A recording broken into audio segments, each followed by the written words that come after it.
కవిత మాట్లాడిన తీరు కార్యకర్తలను బాధించింది అంటున్నారు బీఆర్ఎస్ మహిళా నేత సత్యవతి రాథోడ్. పార్టీకి నష్టం కలగకూడదని కవితపై చర్యలు తీసుకున్నట్టుగా చెప్తున్నారు. ఆమె క్యాడర్ కు భరోసా ఇవ్వడానికే పార్టీ ఈ నిర్ణయం తీసుకుంది అంటున్నారు. పార్టీ లైన్ దాటితే సొంత బిడ్డలపైన కూడా చర్యలు తప్పవు అని కేసీఆర్ చెప్పారు అంటున్నారు. ఆమె అందుకు తగ్గట్టుగానే కవితపై బీఆర్ఎస్ చర్యలు తీసుకుంది. కవిత మాట్లాడే తీరు పద్ధతి పార్టీకి నష్టం కలిగిస్తోంది. పార్టీ కార్యకర్తల కంటే పేగు బంధం పెద్దదేమీ కాదు అంటున్నారు సత్యవతి రాథోడ్. నచ్చజెప్పే ప్రయత్నం చేసినా కూడా కవిత తీరు మారలేదు అంటున్నారు. ఈ నిర్ణయం పట్ల పార్టీ శ్రేణులంతా హర్షం వ్యక్తం చేస్తున్నారు. కవిత మాటలు మమ్మల్ని ఎంతగానో బాధించాయి అంటున్నారు సత్యవతి రాథోడ్. కేసీఆర్ తర్వాత కేటీఆర్, హరీష్ రావు పార్టీకి దిక్కు అని మేము భావిస్తాం.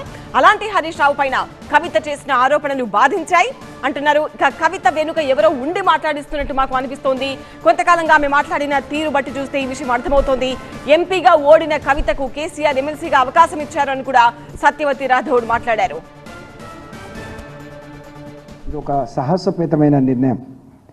3 నెలలుగా ఈ జరుగుతున్న తీరు అనేక మంది మేధావులు, పెద్దలు మరి వాళ్ళు పూనుకొని కూడా తనకు నచ్చజెప్పే ప్రయత్నం కానీ వారు చేసే పని అది సరి అయింది కాదని చెప్పే ప్రయత్నం చేసినా తన తీరు మార్చుకోలేదు, తన పద్ధతి మార్చుకోలేదు. కాబట్టి ఇంత పెద్ద నిర్ణయాన్ని వారు తీసుకున్నారు. సరి అయిన రీతిలో ఒక మెసేజ్ని ఇచ్చినట్టుగా మేము భావిస్తూ ఉన్నాం.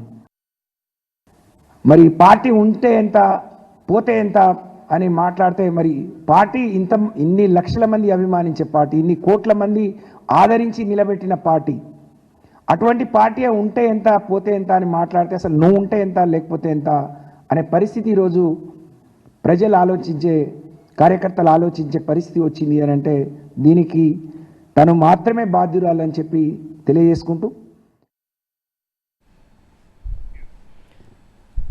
కవితను పార్టీ నుంచి సస్పెండ్ చేయడానికి సంబంధించి బీఆర్ఎస్ మహిళా నేతలు మాట్లాడిన మాటలు మనం విన్నాము. ఇక